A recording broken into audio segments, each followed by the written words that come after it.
Welcome back. As the Black Lives Matter movement grows to momentum, we continue to take a look at the issue of racism, colorism, and classism. Reagan Devines conducted an insightful interview for TRT World with Derek Houston, Assistant Professor of Educational Leadership at the University of Oklahoma. Let's take a look. What does it say that more than 150 years after the abolition of slavery, that racism is thriving and seems to be propped up even by the world's most powerful nations? That is a great question. That is a great question, and one that many scholars have been addressing or trying to address over the past 150 years. I think what you've seen, or what we continue to see, is a proliferation of policies that are built on toxic foundations. If we understand how this country was founded on anti-Blackness, anti-Black racism, and spaces of settler colonialism, I'm not surprised that things haven't changed, because folks are unwilling to address the critical issues and the critical understandings of how this country was built on a toxic foundation. You mentioned toxic foundations. It seems as though some states have begun looking at this from a legislative point of view. I see Minneapolis, according to reporter Leonie in Washington, they are going to make chokeholds illegal. In New York, Governor Andrew Cuomo says that next week they'll be looking at an agenda around criminal justice reform that will do quite a few things, including ban chokeholds by law enforcement officers. Do you get a real sense in the U.S. now, more than ever, if at all, that the federal government, not just the states, are really motivated here to make progressive change for people of color and obviously minorities across the country? In this context, I don't know if I would say the federal government, given the over the past 4 years and who's been in leadership, there's actually been a retrenchment in the desire for the federal government to have a place in civil rights and civil rights actions. I think you're starting to see this more from the bottom up, including to the state level, with collective action and a diversity in collective action at both the city and the state levels, for what many folks are looking at as an addressing of policies and procedures that disproportionately impact Black and brown bodies. I'm curious about your perspective on a bill that's being discussed in the Senate. It's being discussed for the past months. It's a bill that would make lynching a federal crime. Why is it taking so long to get the full support it needs to be passed? I think that completely addresses or goes back to our understanding or the unwillingness to address systematic issues. Lynching is part of our history. It is one of the ugliest part of our history, and it still continues. And it's surprising that it's taken this long to even have this conversation or even push the conversation. But in my opinion, I think that there are individuals who are unwilling to fully address and fully acknowledge the history of lynching and anti-Blackness in this country. Mr. Houston, do you feel safe as a man of color in the United States? Depends on where I'm at.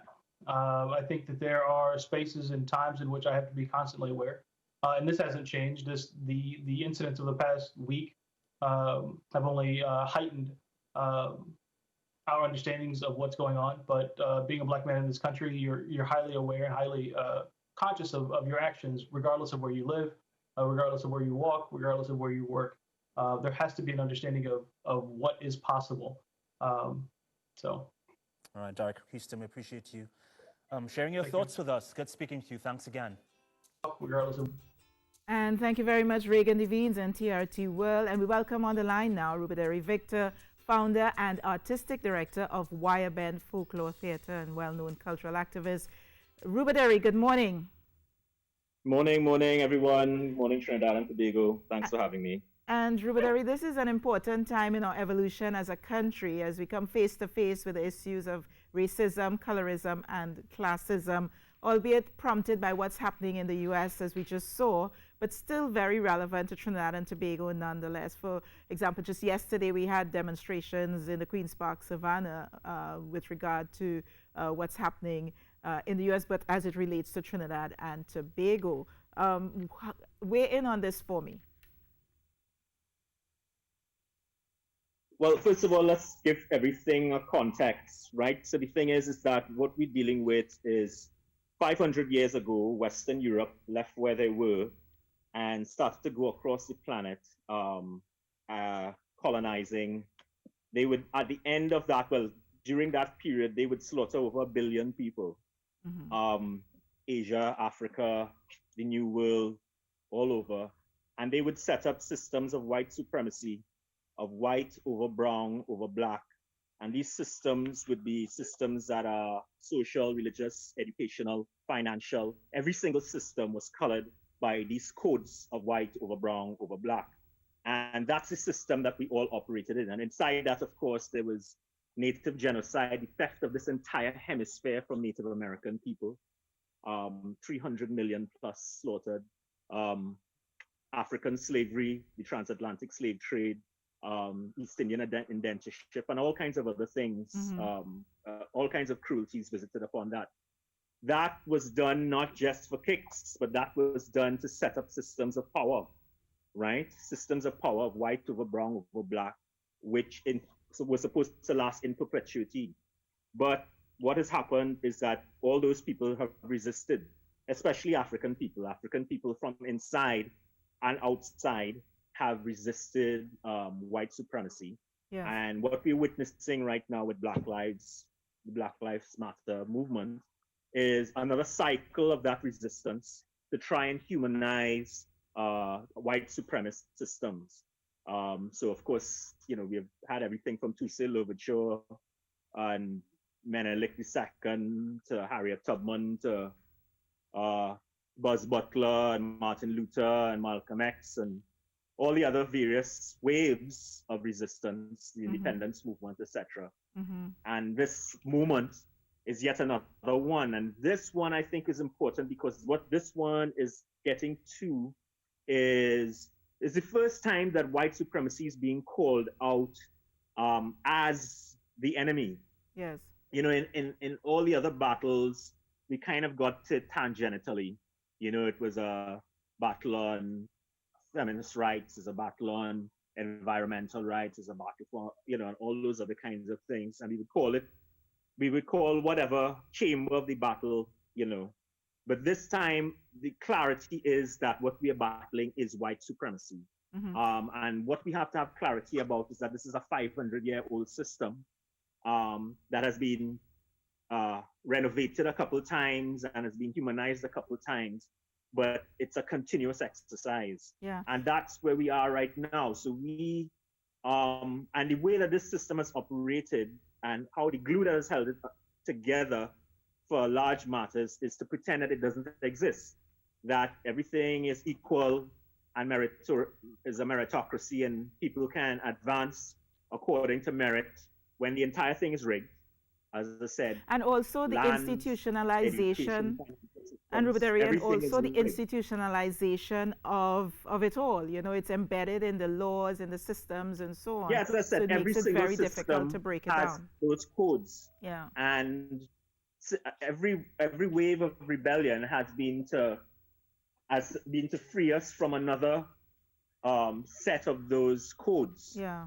And that's where we are right now. We're dealing specifically, I think, with police codes. But again, I think because everyone was inside, because of the pandemic, there's all this bottled up stuff because everybody's there. There's the veneer of the pandemic was that it was affecting Black and brown peoples more, simply because of the cumulative oppression of those structures, and which has affected their health, mental and physical well-being, health, living environments, and all those kinds of things. Yeah. So that was something that was there, but everyone was inside when we witnessed George Floyd's death. Yeah. So you had the entire planet under lockdown, witnessing these 9 minutes of the murder of a Black man by a white police officer and his cadre.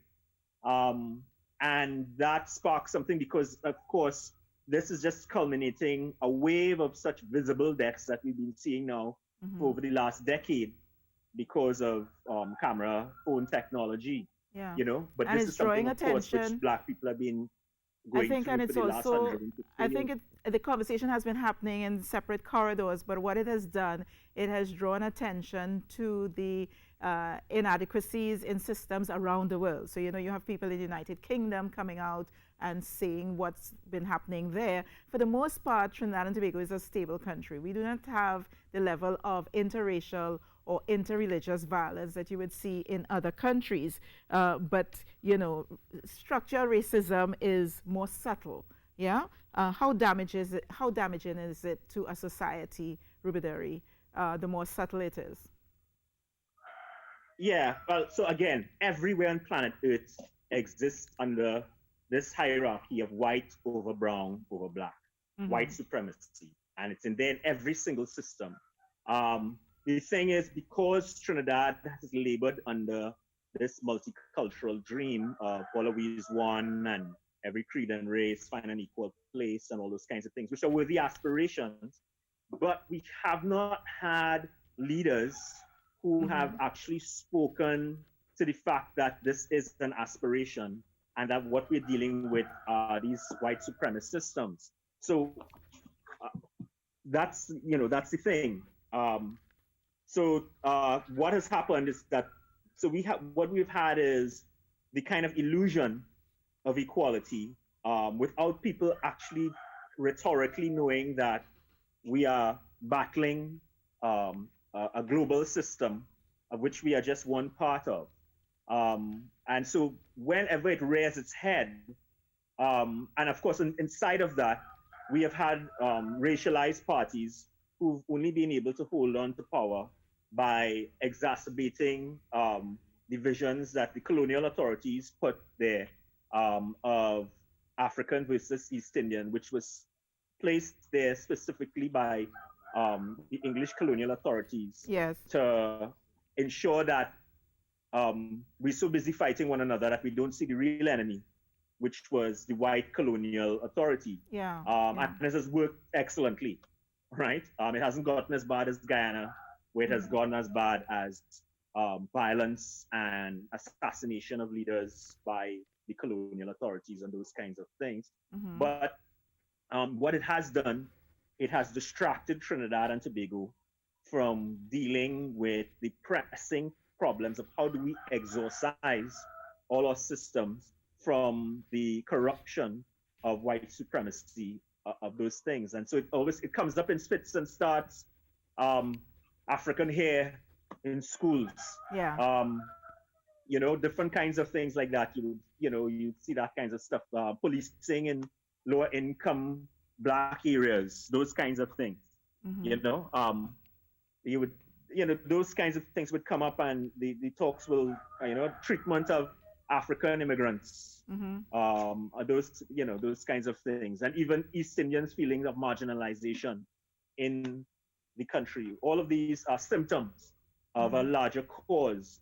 And what has happened is that, so of course, with party finances being the ones who are voting on these things, and over that, larger global overlords who are keeping a status quo of white over brown over black, which keeps a system of wealth in place, which, as I said, 500 years, those things were done to steal wealth. Trillions and trillions and trillions of dollars of wealth. As I said, this entire hemisphere was once belonged to Native American people, and the entire hemisphere was stolen by white people. That is the greatest theft on planet Earth in the history of planet Earth, and we don't talk about it. But we have to. We have to talk about it. We have to push it. Thing is, yeah, we have to talk about it. We were saying that earlier, that we don't talk about it, but we have to, as uncomfortable as it makes us feel. It's necessary to ventilate these issues, particularly now with with what's happening. Absolutely necessary. Yeah, but we have to redress them. We have to actively and aggressively redress them and humanize these systems and make these systems based on equality, equity, and justice. Yeah. And that justice has to be retroactive justice. Yeah. Justice that acknowledges that land, histories, memory, lives have been stolen, and those things have to be reparated. And we are right now we're moving towards the end of the decade, the UN decade for African people. Mm-hmm. Yet still, we have done absolutely nothing. The government has done absolutely nothing for this here in Trinidad and Tobago. 4 years of which it's a so-called African government. And there has not been any movements in this, and there are significant things which have been demanded by African groups. Things like the creation of an African place of memory, a museum, Hall of Fame, land to be given for a multi-purpose center, which would have that museum, theater spaces, schools, other kinds of things, monies that could be given for entrepreneurs, like for small, medium, and large-sized businesses, to repair what has been subtracted in the past. There's the whole issue of the East Port of Spain Growth Pole and Heritage City, which my organization, the Artists Coalition of Trinidad and Tobago, and the MSJ, won in past budgets, so that East Port of Spain is supposed to become a growth pole based on heritage. That's Laventy, Beatum, all those things, billions and billions and billions of dollars supposed to be invested in East Port of Spain. Rubadiri, how can we a lot of African working class energy? Nothing has been done. So these are significant things that need to be acted upon to repair historical wrongs, which the UN has acknowledged and has given an entire decade for private and public sector and civic organizations and citizens to repair. And but as we come to the end of the decade, though, I don't think the conversation should come to an end. We should continue this conversation. Are we being utopian? You know, we talk about Trinidad and Tobago, and this is my final question to you. As we talk about Trinidad and Tobago being multicultural, you know, we share each other's cultures, yet we are complex in that we also have silos along ethnic, class, and color, geography, what school you went to, as you spoke about earlier. Are we being utopian by expecting a true melting pot, not just in Trinidad and Tobago, but in the world? Can we fix this, really? The thing is that despite the overlay of white supremacy and divide and rule, Trinidad and Tobago created something here that was unprecedented on planet Earth, where 4 of the major civilizations of the planet came together and created a folk society, which created modes of living together, which are unprecedented on planet Earth, which peoples with long histories of animosity, from Muslims and Hindus, Africans, Indians, whites, Chinese, Middle Easterners, and that kind of stuff, have come here and lived in relative peace and have created modes of living, the lime, the susu,